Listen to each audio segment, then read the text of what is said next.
The Isolde Conundrum, and why Phoenix Blade isn't the issue. Currently the Yu-Gi-Oh meta is defined with Goki being the top deck of the format. 1 year ago if you told somebody that Goki is the most powerful deck of the format, they would laugh in your face. However, if one is to look at what has changed from that year ago to today, they would only notice a couple more Goki monsters at first glance. However, if you look at the extra deck, you will find the reason that Gokis are good, and their end game. The reason Gokis are currently the best deck is because of Isolde, along with finally having an end game in the form of the nightmare monsters. This video will talk about why Isolde is a problem in the current game.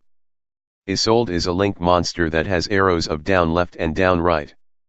It requires 2 generic warriors as link material and has the effect of: if this card is link summoned, you can add 1 warrior monster from your deck to your hand, but for the rest of this turn, you cannot normal summon / set or special summon monsters with that name, nor activate their monster effects.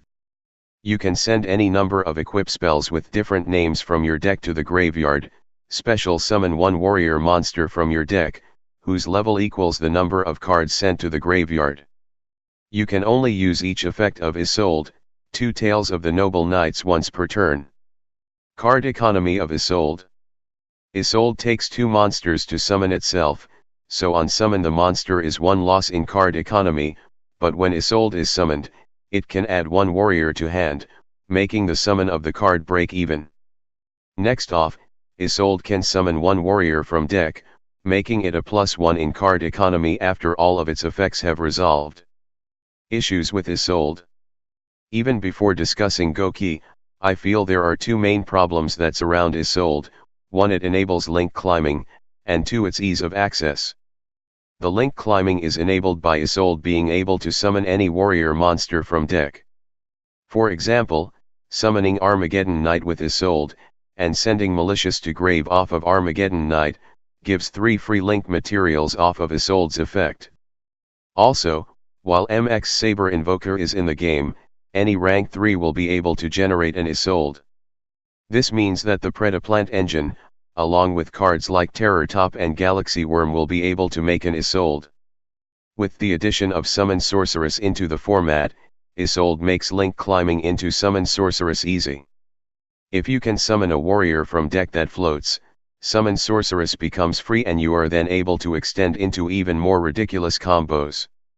However, Isolde has somewhat of a balancing mechanic to itself, in the form of having to run equip cards equal to the number of levels of the warrior you want to summon from your deck. This, along with Malicious adding bricks to the Dark Warrior engine, have resulted in the formation of 60 card decks with the main goal of turboing out Isolde to special summon high-tempo swinging warriors from the deck. This includes cards such as Armageddon Knight and Shadow Mist. These cards, if summoned off of Isolde successfully, will generally end in such a tempo swing that will most likely end the game. Why Isolde is broken. So far we have talked about what Isolde does, and how its effects are powerful enough to build entire decks around, while having to account to running up to 5 equip cards in your deck.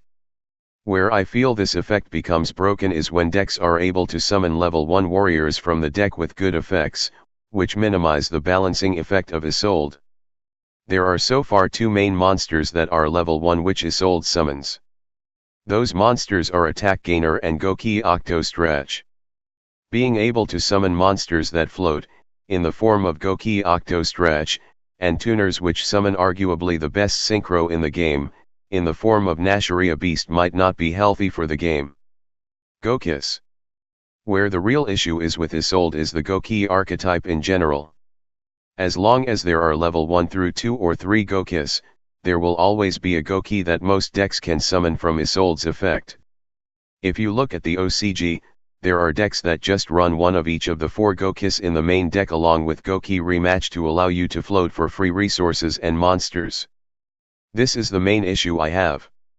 I wish there was an easy hit for Goki to where they could not abuse Isolde.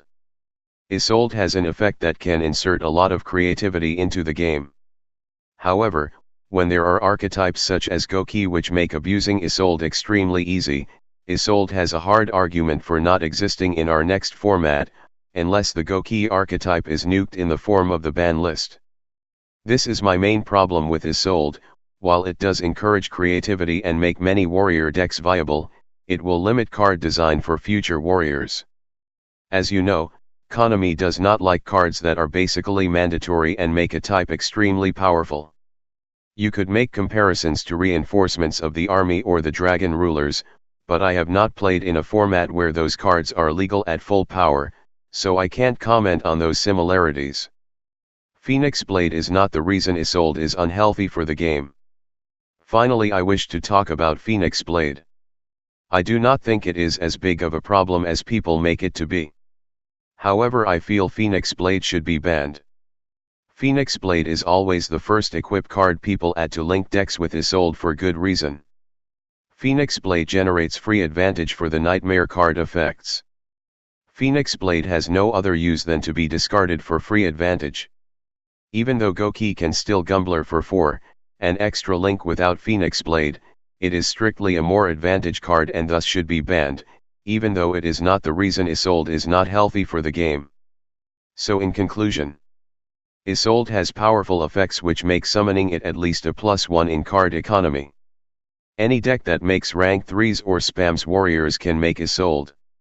Link climbing with Isolde is almost too easy, especially with Summon Sorceress in the format. Isolde has a built-in balancing mechanic.